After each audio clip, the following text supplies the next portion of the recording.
Catastrofização também é uma distorção, mas eu quis dedicar uma aula especial para ela porque realmente é uma das coisas que mais marcam a vida de quem tem dificuldades com ansiedade. A catastrofização, então, se refere a acreditar que eventos futuros serão o pior possível e simplesmente impossíveis de serem suportados ou superados. E aqui a referência que eu trago é da série This Is Us, em que eles têm meio que um jogo da catastrofização quando estão preocupados com alguma coisa, que é falar e expressar o que está vindo na cabeça do que é a pior coisa que pode acontecer. E isso ajuda um pouco a quebrar a tensão, né, de se reavaliar realmente qual que é o risco. Enfim, então, por exemplo, se eu não conseguir fechar esse contrato, eu vou acabar sendo demitido, eu não vou conseguir outro emprego, eu vou perder tudo que eu tenho, eu vou ficar sem teto, eu vou morrer. Então a gente foi desse ponto de eu estar tendo uma dificuldade para fechar um contrato no meu trabalho, ou cumprir uma meta, enfim, e de repente eu morri na rua largada na sarjeta, né? Então, claro que não é uma coisa impossível de se acontecer, só que a gente precisa parar e ir testando cada uma dessas hipóteses. Então, se a minha hipótese é que se eu não fechar esse contrato, eu vou acabar morrendo na sarjeta, entre isso e esse outro, entre o ponto A e esse ponto B muito trágico, eu tenho uma série de outras variáveis. Então vamos lá. Será que esse emprego... Então vamos lá. Se eu conseguir fechar esse contrato, então, fechar esse contrato, será que toda a minha trajetória nesse ambiente de trabalho que eu estou depende desse contrato? Primeira pergunta. Pode ser que sim, pode ser que ele realmente seja muito importante, pode ser que eu tenha tido outras questões, outras dificuldades que o meu chefe já falou que se eu não der conta, enfim, vão reavaliar se eu vou continuar trabalhando ali. Ou pode ser que eu entenda sim que é importante, mas que tem outros fatores que vão pesar nessa decisão. Que eu tenho outros resultados positivos, que eu tenho ali uma relação bacana com meus colegas de trabalho, que as coisas têm ido bem de maneira geral, né? Mas enfim, tá. Mas digamos que eu acabei sendo demitida mesmo. Tem outro processo aí. Será que eu não vou conseguir nenhum outro emprego na face da Terra? Né? Enfim, pode ser que eu tenha dificuldade, mas eu já dizer que eu não vou conseguir outro emprego sem ter tido uma tentativa, eu estou prevendo isso. Da onde que vem isso? Por que eu estou avaliando que é impossível que eu consiga um outro emprego? Porque tem outras questões. Claro, eu posso estar num momento econômico muito complicado e tal, mas será que eu jamais vou conseguir outro emprego? Será que eu não tenho também uma rede de apoio?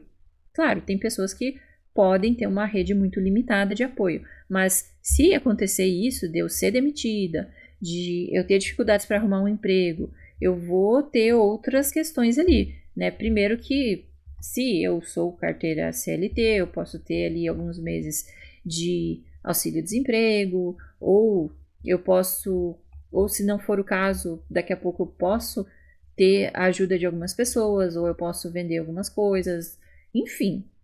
Eu não estou dizendo que vai ser fácil, pode ser muito complicado, mas percebem que entre aqui e aqui tem um longo caminho de coisas que podem acontecer, entre não conseguir fechar esse contrato e realmente eu perder tudo e ficar sem teto, sem uma condição de rua, e mesmo, né, que eu chegue nesse ponto, vai ser permanente? Será que eu vou morrer mesmo nessa situação?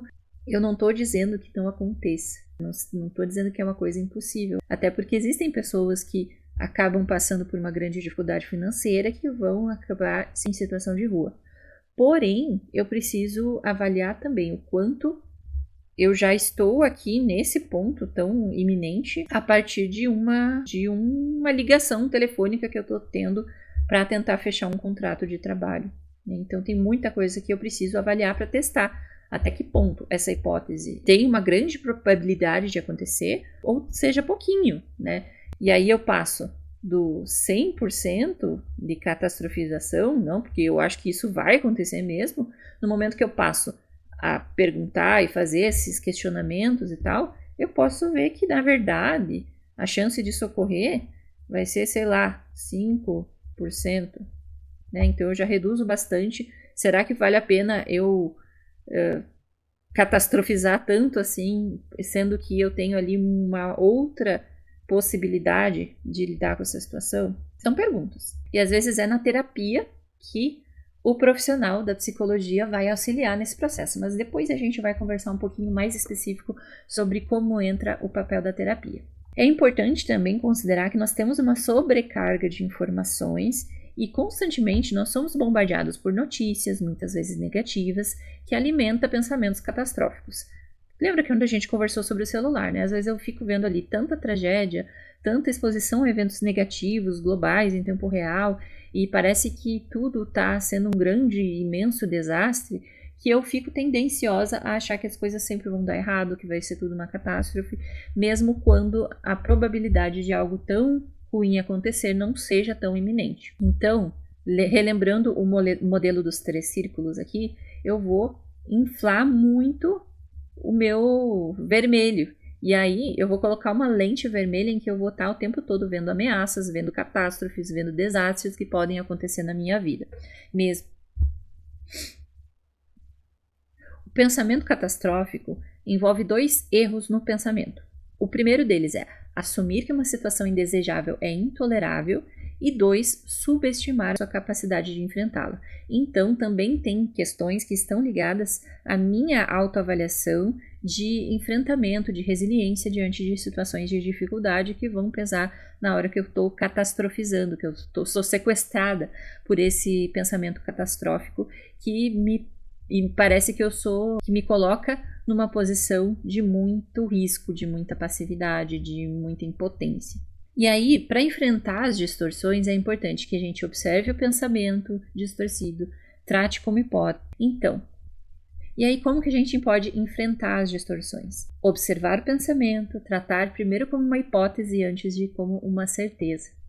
Avaliar as evidências a favor e avaliar as evidências contra essa hipótese, mesmo que eu precise anotar. Aliás, a anotação ajuda muito nessas horas.